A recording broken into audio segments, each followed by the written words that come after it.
tous les médias, dans tous les autres, même les autres supports, ne dépendent pas que de la publicité. Je crois que c'est pas très sain, d'une part, pour l'indépendance du site, parce que surtout si vous avez des gros annonceurs parmi vos annonceurs, vous risquez de vous fragiliser dans votre relation avec eux, dans la mesure où ils peuvent quand même un peu influencer votre contenu.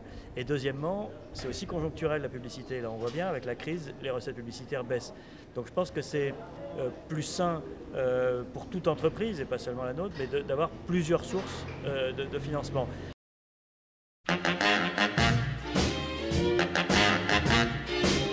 Nous, on ne croit pas au modèle payant parce que le mode de circulation de l'information sur Internet, c'est le viral, c'est-à-dire que personne ne peut revendiquer une relation exclusive avec un internaute. Sur le papier, c'est le cas. Il y a des gens qui ont lu un seul journal toute leur vie. Ils ont acheté Ouest France toute leur vie, ou l'Équipe, ou l'IB, ou le Figaro, etc. Les gens qui lisent plusieurs journaux, c'est en général leur boîte qui paye.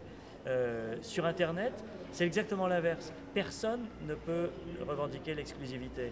Le mot naviguer veut bien dire ce qu'il veut dire, c'est-à-dire que les gens vont sur le 89, sur Le Monde, sur Figaro, sur un site de musique, un site de chat, etc. Enfin bref, on passe de l'un à l'autre. Si tous ces sites étaient payants, ça serait impossible et ça serait la négation de ce que la technologie a créé comme mode de circulation de l'information.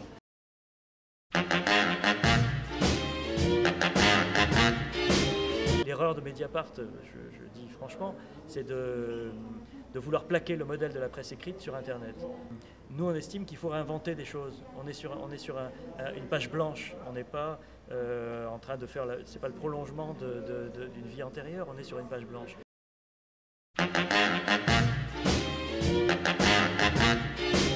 Vous voyez, on a créé quelque chose qui n'existait pas. On a créé un mur de briques virtuelles qui est devenu une plateforme de micro-publicité communautaire. C'est-à-dire que les gens achètent ces briques virtuelles entre 15 et 350 € pour un an. Aujourd'hui, ça marche très bien. C'est une source non négligeable de revenus, mais en plus, on a revendu le mur à 2 autres sites déjà, qui nous ont demandé de le construire chez eux.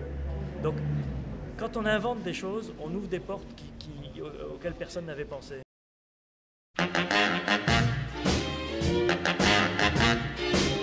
En mars, on est à 1 150 000 sur Nielsen, qui est la référence du secteur.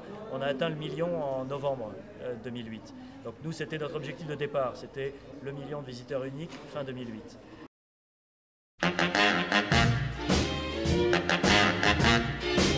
Quand on a démarré il y a 2 ans, tout le monde nous avait dit, vous verrez, 1 million de visiteurs uniques, vous rentrez dans l'écran radar des annonceurs et vous aurez quasiment automatiquement des recettes publicitaires conséquentes. De fait, entre-temps, d'abord la crise est arrivée, qui a baissé l'espérance de recettes publicitaires, et puis je pense que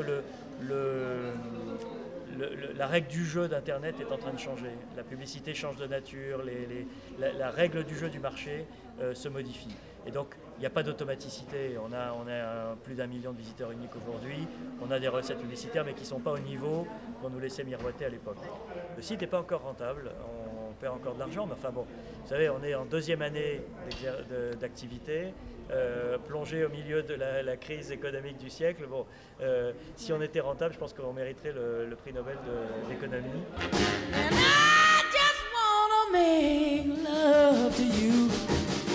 Love to you.